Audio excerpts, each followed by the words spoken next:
This game sucks.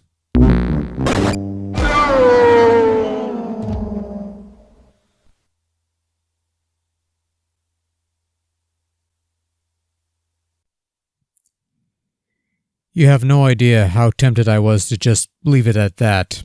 And fill the rest of the video with nothing but disease and danger wrapped in darkness and silence. Probably would have made for a better video, better use of our time, yours and mine. More importantly, a better summation of my revisiting today's subject matter, Star Wars: The New Droid Army, released in 2002 for the Game Boy Advance, courtesy of THQ and now defunct developer Helix, who once specialized in the development of licensed GBA and Nintendo DS dodge. The New Droid Army was released 6 months after the Game Boy Advance's abortive attempt at Attack of the Clones, and is a different beast altogether compared to that game, adopting an isometric perspective and a much slower style of gameplay. It is also a game with two sides to its coin. There's the side that believes the New Droid Army is a bad game, a dreadful game, the absolute drizzling shits, that sort of thing. However, there is also a contingent of folks who believe this game is decent, a good game, a great game, the pinnacle of portable Star Wars gaming excitement on the Game Boy Advance. First time around, I wasn't too enamored with the New Droid Army. There was potential, but pacing issues and generally tedious gameplay made this another disposable Star Wars outing on the GBA. I didn't think it was bad per se, just boring and monotonous. But people apparently considered this game to be the capstone of the Star Wars GBA output. Maybe I was missing something here, a piece of the puzzle that's vital to the whole story. And you want to know something? I was missing a piece of the puzzle. That piece is what inspired this whole journey to begin with. And with that missing piece in place, my tune did indeed change regarding the New Droid Army, and playing it again for the first time in years, this went from being boring below average fare to, well, this game sucks. And so now that the table has been set, let's have a seat and dive back into this New Droid Army one more time. The New Droid Army takes place shortly after the events of Attack of the Clones, with players assuming the role of Jedi Anakin Skywalker and his new arm to replace the one chopped off by Count Dooku in said film. Story goes that the Jedi Council has heard rumblings of a new droid army, derp, that could change the tides of this clone war between the Republic and the Separatists, and they send Anakin out to investigate. His journey begins on his old stomping grounds of Tatooine, where he has to seek out the location of an informant who might have information regarding this, well, you know. The narrative is really nothing special. You find leads on Tatooine, you head over to Coruscant, take a trip into dive bars there before you eventually uncover the droid factory making this new droid army, you blow it up, and then you get a rematch with Count Dooku, which, to this game's credit, is actually more of a challenge than he was in the other game. So it's got that much going for it, at least. The game itself is fairly straightforward. You control Anakin along an isometric map, navigating its terrain, encountering any foes to fight or other characters to interact with, all in an effort to complete your current mission objectives, whether they be to head for a specific location, destroy a number of targets, or whatever the case may be. You could bring up the comm link by double tapping the start button to check your current objectives, as well as bring up your map by double tapping the select button, which shows you the lay of the land. You're going to want to refer to this map often, even during the areas that are mostly straightforward and linear. Anakin's main weapon, hell his only weapon, is his lightsaber, which is used for attacking foes and blocking their shots, obviously. You can arm or disarm your lightsaber at any time, which affects what force powers you have access to. At first, Anakin's only power is force speed, which boosts his running speed for a limited time. This is also something you're going to need often here. But as you progress through the game, you'll earn other force powers, force pushing, force jumping, and even force invisibility. All of these naturally use force energy, which does regenerate over time, as does your health. However, attacking or defending with your lightsaber also drains force energy. Why this is even a thing is a mystery to all but the great minds of Helix, who are no longer in business, but is one of those things that makes you go, why? Why is this even a thing? Each strike you throw takes a nibble of force energy, which eventually does regenerate in due time, which further compounds the need to ask why even bother with this. Now, blocking I can accept somewhat in order to minimize spamming that piece of business, but just to attack, just to swing your sword takes energy, and it's like, why? Look, the manual refers to specific moves you could pull off by holding a direction while pressing the A button to attack, but the moves seem to execute at random and sometimes results in awkward things like a jumping flip attack being executed when it isn't ideal. I'd imagine these advanced maneuvers would take up more force energy, but these maneuvers are neither advanced nor special. You're just mashing buttons, swinging this saber around, and the combat just feels so random and so sluggish. It's not particularly satisfying or even fun or effective. Your pool of force powers are also somewhat limited. Force speed will give you a boost of speed that is desperately needed, but only lasts a few seconds even with a full force bar. Force pushing feels somewhat limiting, and force jumping is almost entirely situational. You're mostly using it to jump over the occasional death pit and such, but that's about it really. And the jump itself is always at a fixed height and distance, so there's virtually no flexibility in its usefulness. Invisibility is probably the only really useful power to sneak around enemies and such so they don't see you, but this also doesn't last long, and once it's off, everybody starts to shoot at you even if their shots are blocked by a wall. The AI in this game is kind of, you know what, I remember one time playing one of the later levels, right? I think one of the Droid Factory levels. And I'm in the middle of this open area, I'm just standing there, and the droids are shooting in my general direction, but their shots are being blocked by an obstacle. So, while I'm mesmerized by this display on screen, the dog starts crying. She wants to go for a walk. So, I put the controller down, take her for a walk. I come back, set her aside, go for a quick whiz myself. The whole thing takes about like, 20-30 minutes, more or less.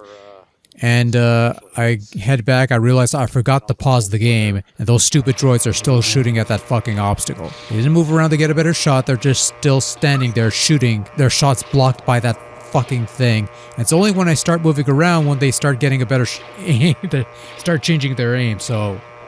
Yeah, don't tell me this shit is good, people. Okay, so here's the thing with the new Droid Army. Actually, there's two big points against the game. The first point, and I'm going to stress this often because it is the main issue I have with this game, its pacing is absolutely, dreadfully, charitably glacial. In fact, I believe a glacier moves faster and is more happening than the new Droid Army. Anakin moves slowly, his attacks are slow and cumbersome. Having to stop and wait for your health and force power to regenerate every so often doesn't help matters. There are no in-game pickups, no health pickups, no bonuses, nothing of the sort unless it's pertinent to the game's flimsy narrative, which makes exploring some of the rare open-ended maps a complete waste of time because there's nothing to look for unless it's relevant to the plot, and even then, you just have to bring up the map and their locations are pointed out for you. And that's the thing, they give you these huge maps to traverse, with a good chunk of them being fairly linear, and outside of the occasional grunt battle, the occasional conversation, and the even rarer boss battle, which aren't going to be complete cakewalks, there is nothing really going on here, and honestly, what's there isn't all that great. But the other big point against the new Droid Army is that this is a game with potential, as I've said, but also feels considerably half-assed. So you don't want to employ a fast-paced action game, you want to go for something slower, more interactive, more like an adventure or role-playing type of thing, but you don't go all the way. You do a couple things here and there and then you just stop. There's a couple things you could have added to the game that would have improved things considerably if this is the route you wanted to go. Like some games employ minor RPG mechanics, kill a few grunts, earn a few points, level up, gain and boost in stats. The new Droid Army could have benefited from something like that. An increase in health and force meter so you could use those force powers a little while longer or last longer in a fight. And all the slow combat would have been worth something, or hell, you could have sped that up, given Anakin a bit more speed and given a few more moves to make it a little more exciting or a little more varied at least. An inventory system would have been nice. Find an item, store it for later use, that sort of thing, would have made exploring these empty maps worthwhile. Even something old school, like temporary power-ups that would grant you temporary bonuses or upgrades, such as the Super Star Wars games, which would find the player occasionally coming across power-ups that would increase their health meter or upgrade their main blaster. Even that would have helped to give the new Droid Army anything. And something like that helped to make the later Revenge of the Sith game a more satisfying experience, and that was a game that really didn't need it. I could have played that on its own without that stuff, but it helps. Dropping the occasional force power every few levels doesn't cut it. It doesn't feel like something earned, and it doesn't feel like I've grown more efficient in tackling the game's challenges. It feels like something given so that the game can introduce a new obstacle that requires said power to overcome. And yes, lots of other games do this as well. But lots of other games are not boring and give you more than... Look, I can gripe about stupidities like lightsabers draining force energy, or poke fun at the game's stupid AI, or even question the lack of a jump button, which surprised me considering you had a jump button in Obi-Wan's Adventures for the Game Boy Color. When you get right down to it, the new Droid Army has nothing going for it. You go from point A to point B, you swing a laser sword around, you use the force when the game needs you to use the force, you stand in the corner when you need to heal, and that's it.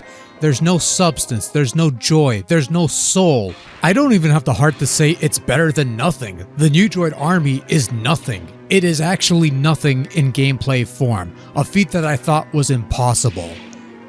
But I suppose that's the will of the Force, ain't it? Hey, I needed one quip in there to entertain myself if nobody else, because fuck I needed it after playing this. Presentation-wise, visually speaking, the new Droid Army looks okay. Given the isometric perspective and the choice to go with a pre-rendered CG-looking appearance, it's not exactly the most pleasant-looking thing. I'd go so far to say that even by 2002 standards, if I had played this back in the day, man, I probably still would have told you this game looked like ass. But you didn't notice as much back then because Nintendo had the foresight not to include backlighting or anything of the sort in that original Game Boy Advance model, and you could get away with games looking somewhat poor back then. That said, the characters at least resemble what they're supposed to. The animation for the various attacks and motions are smooth enough. The various locales are somewhat well rendered, even if they're somewhat samey, generic, and dull looking. Cutscenes are talking heads with headshots and lines of text, nothing special. One area where the new Droid Army excels in is the sound department. This is where the quality of the music starts to see a bit of an upgrade in these GBA Star Wars games, as there is a considerable effort in trying to replicate some of the Episode 2 tracks as best as possible on the Game Boy Advance. Mind you, it would have been nice if they have chosen some of the more exciting tracks in the game. Most of them are the slower melodic pieces, which are fine in a vacuum, but in a game that is already slow-paced, probably detracts more than enhances. You do have a bit of a Duel of the Fates in there, and that's done rather well, so that's something. Sound effects are what they are. Some familiar Star Wars sounds, some not so much. Whatever. Star Wars: The New Droid Army is a dreadfully shallow game. It might not be technically deficient, and it might not be bug-ridden, but as a game, it is one of the most dull, worthless experiences that I have ever played. It reeks of eternal boredom, it is slow as molasses, and it is void of substance. It is as though the game wanted to go in a certain direction and then gave up not even an eighth of the way through. There is nothing that makes the game a worthwhile experience. And some could argue, well, it's an isometric game on the Game Boy Advance. There's not much you could do with that format. And had it been a few years ago, I probably would have agreed. But then I played a little game called Jedi Power Battles, which was released a year before this, adopts a similar perspective, and I'll save my thoughts on that game for next time, but I will tell you this. Jedi Power Battles was a much more satisfying game than the new Droid Army, by a country fucking mile. Barring that, there's another game on the Game Boy Advance that adopts an isometric perspective, and I'm almost embarrassed that I forgot about this one. That's Power Rangers Wild Force. It adopts a similar isometric perspective, and that's also a great fucking game. Both these games did their own thing, but they were fun, solid experiences. And then I go back to the new Droid Army, and it's the dullest, most soul-crushing game I've played up to this point. An experience that not only feels incomplete, but also empty. The other games we featured recently may be worse games technically, but there's going to be a silver lining that I could find with those games. Flight of the Falcons shmup minigame, Attack of the Clones vehicle stages. The new Droid Army has none of that. Nothing that makes it worthwhile, and that makes it the worst of the bunch in my book. Hell, if the Power Rangers can do a better isometric game than your 25-year-old at the time billion-dollar franchise, maybe it's time to go in another direction. I know this game has its fans, and sorry I'm not one of them, but after giving the new Droid Army more hours than it probably deserves, I stand by my opening statement. This game sucks.